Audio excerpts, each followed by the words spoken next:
Saudara, kita ke informasi lain. Setelah keberadaannya dipertanyakan publik, Ketua RT Abdul Pasren kini muncul melalui sejumlah kuasa hukumnya.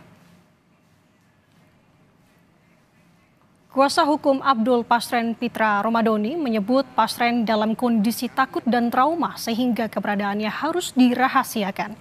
Saat ini saudara, banyak keterangan yang mengemuka untuk mengaburkan penyidikan dan menekan kliennya. Nama Abdul Pasren sebagai ketua RT diduga kuat menjadi saksi kunci pada kasus pembunuhan Vina dan Eki, terutama ketika dimintai kesaksian apakah para terpidana menginap di rumah kontrakan Abdul Pasren saat malam pembunuhan terjadi.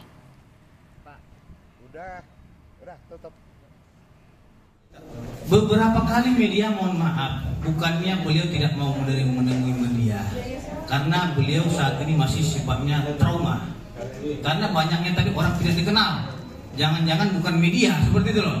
Jangan-jangan ada oknum-oknum preman. Kita kan nggak tahu nih. Mengatasnamakan media, mengatasnamakan rekan-rekan sekalian, padahal dia adalah oknum yang sengaja ingin menteror beliau. Saudara, informasi terkini soal saksi kunci kasus Vina, Ketua RT Pasren, yang menurut kuasa hukumnya dirahasiakan keberadaannya, kita bergabung dengan jurnalis Kompas TV Syahri Ramadan di Cirebon, Jawa Barat. Selamat pagi Syahri, sebenarnya di mana keberadaan Pasren, Ketua RT saat kasus Vina itu terjadi dan apa kesaksiannya saat itu? Ya, baik Nanda dan juga saudara, selamat pagi. Sampai saat ini memang menurut kuasa hukum Pasren mengatakan bahwa timnya berusaha untuk merahasiakan keberadaan Pasren dan juga anaknya Kavi karena berada dalam kondisi trauma. Dan menurut mereka juga sejak beberapa hari lalu ada beberapa orang-orang yang coba terus mendatangi rumahnya yang belum diketahui siapa dan dari mana asal mereka bertugas. Apakah memang mereka sebagai seorang jurnalis atau wartawan, ataukah memang mereka adalah oknum-oknum yang dicurigai menurut pihak kuasa hukum akan terus melakukan teror. Padahal dan termasuk kami juga berusaha untuk menemui sehingga tidak dapat mendapatkan keterangan sejak beberapa hari lalu terkait keterangan Pasren yang sampai saat ini menjadi perhatian publik adalah perbedaan statement atau perbedaan pernyataan antara Pasren dan Kavi, begitu juga dengan para terpidana dan beserta 5 atau 4 orang saksi lainnya. Kalau menurut versi Ketua Pasren atau Abdul Pasren yang saat itu menjadi Ketua RT di tahun 2016, dia mengatakan bahwa para terpidana bersama saksi tidak sedang berada di rumahnya pada malam Sabtu malam Minggu pada malam Vina dan Eki ditemukan tewas di Jembatan Talun. Namun menurut kesaksian dan pengakuan dari 5 orang terpidana dan 4 orang saksi, termasuk di dalamnya juga terdapat Abdul Kavi maksud kami anak dari Pasren, itu mereka bersama-sama kumpul di satu bangunan yang memastikan bahwa mereka tidak terlibat atau tidak sedang berada di tempat ditemukannya Vina dan juga Eki di Jembatan Talun. Artinya dua kesaksian yang berbeda ini sangat fundamental sekali untuk menunjukkan letak keberadaan dan titik utama fokus pada kejadian di tahun 2016 lalu.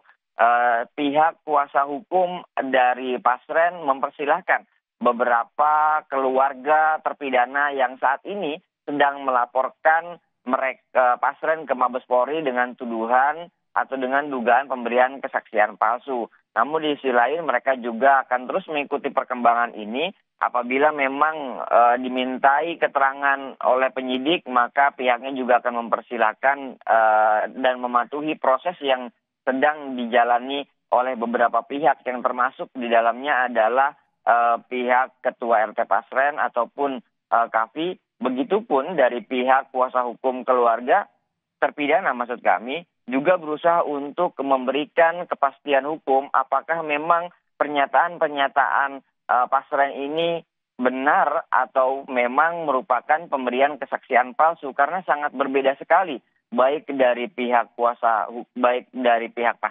Pasren ataupun dari para terpidana.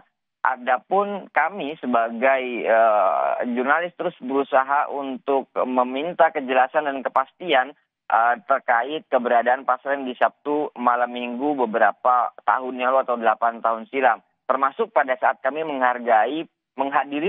termasuk kami menghadiri pada saat konferensi pers yang dilakukan oleh kuasa hukum Pasren pada kemarin sore di Kabupaten Cirebon, yang kami terus berusaha meminta kepastian jawaban dari kepastian tim kuasa hukum yang seyogianya memberikan kepastian jawaban di manakah keberadaan Pasren pada saat Sabtu malam Minggu di tahun 2016 lalu. Namun pihak kuasa hukum menjawab kepada kami atau pertanyaan kepada kami bahwa hal itu atau detail informasi tersebut akan diberikan di hadapan penyidik bila dibutuhkan. Artinya tidak memberikan jawaban secara pasti di manakah Sabtu malam Minggu RT Pasren berada, karena ada dua bangunan yang berbeda di sana.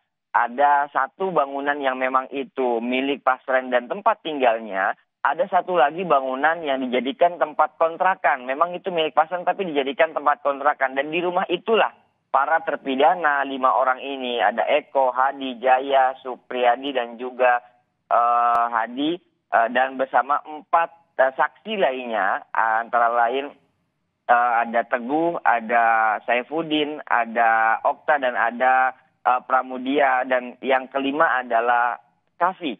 Jadi ada 10 orang di rumah itu. Itu 2 bangunan yang berbeda. Namun kami tidak mendapatkan penjelasan secara detail dari kuasa hukum pun dari Abdul Pasren dan juga Kafi yang berada di tempat yang sama pada saat konferensi pers, namun tidak diperhatikan dan tidak ditunjukkan kepada publik. Kami hanya mendapatkan kesempatan untuk merekam keberadaan kondisi terkini Pasren dan juga Kafi dari dalam mobil milik salah satu kuasa hukum, dan pada saat kami ingin melontarkan pertanyaan kepada ketua RT atau Pasren pada saat itu, kami ditahan oleh kuasa hukum. Sudah. Dan pintu tersebut ditutup dan dipersilakan untuk kembali. Artinya kita tidak diberikan kesempatan untuk bertanya secara langsung kepada Pasren. Nanda. Ya Syahri, tampak ini menarik ya untuk saksi kunci Pasren ini sendiri. Dan tadi Anda juga menyinggung soal anak Pasren, Kafi. Sebenarnya apa perannya dalam kasus ini, Syahri? Justru dalam hal ini banyak pihak, termasuk dari versi para keluarga terpidana, tetangga, dan juga para saksi mata yang berada di malam 27 Agustus 2016 lalu. Baiknya kepolisian memeriksa adalah Kafi, bukan Pasren. Kafi itu berada bersama mereka. Bahkan Kafi itu sempat dimintai keterangan pada saat para terpidana itu juga tertangkap pada saat itu. Apakah polisi Kafi juga di saat itu sebagai orang yang tersangka atau terduga ikut serta bersama mereka, atau seperti apa, atau hanya sebagai saksi saja? Ini yang masih belum kami dapat keterangan dari mulut Kafi ataupun dari kuasa hukum dari pihak Kafi.